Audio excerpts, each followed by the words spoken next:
What we do here in archaeology is a very broad concept of what archaeology is. The Institute offers a very wide range of master's degrees. We have at any time over 20 master's degrees on the books, which is quite astounding.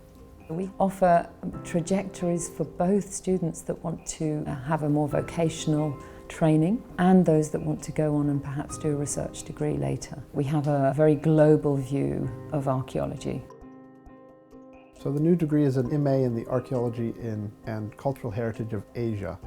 And so as the title implies, it has a geographical focus, but a much wider geographical focus than is typical of archaeological studies. Of course, there's an increasing engagement between the West and these various Asian countries, yet they tend to be studied in isolation. So the tendency is for people to specialize on China or to specialize on India. And we think that there's a lot of scope for a comparative perspective to bring new insight and new forms of collaboration as well. We've got about 80,000 objects here, and this collection has been built up since the 1930s to sort of reflect the different parts of the world. We use it for teaching obviously things like material culture of different cultures and periods around the world, but also used for training conservation students in learning how to work with materials and preserve them.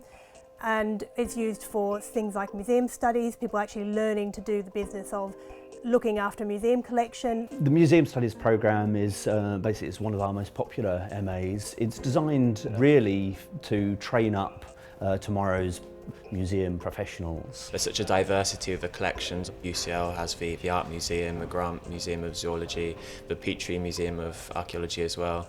So there's really a focus on hands-on dealing with objects. The classroom learning is a lot of critical thinking about the material and thinking about some of either the ethics or the issues that come up whenever you're talking about working in a museum. We kind of aim to balance a kind of theoretical and critical kind of edge with training in museum practice, basically. So one of the great things about museum studies here is that students on a daily basis get to actually work both in these museum spaces, but they really get their hands on the collections too, which I think makes all the difference. The Institute also houses a number of laboratories where students can use the comparative material that might be available. They can undertake their own research projects. We have a number of very specialist archaeological science pieces of equipment for example, SEMs. People have been using scientific instruments to analyze archaeological materials for decades, but there aren't many archaeology departments where you can get taught degrees on the applications of science to archaeological materials. So perhaps what's more original is the idea of providing a structured master's degree around how you use scientific techniques to extract archaeological information. Traditionally, people have been looking at archaeological artifacts based on their style, their shape only. These techniques allow us a much higher degree of resolution. We can see individual tool marks, we can see defects, we can see the choices the artisans made. This gets us closer to the very human beings, the individuals behind the materials we're looking at.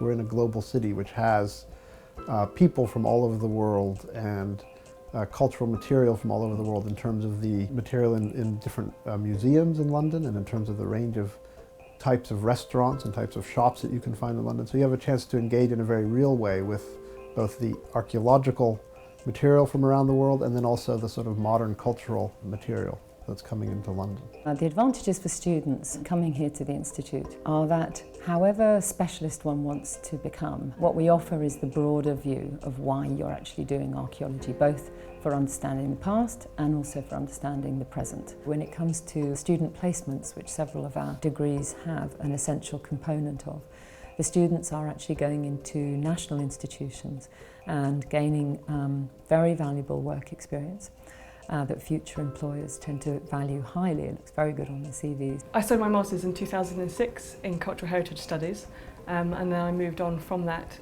to this PhD where I'm looking at the sort of relationship between heritage and international development in Sierra Leone.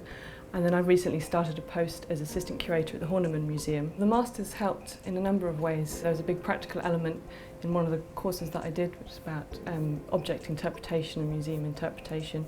We put together an exhibition and we were working very much with collections, particularly from the Grant Museum of Zoology, which puts you in a very good place to then move on to a career in a museum.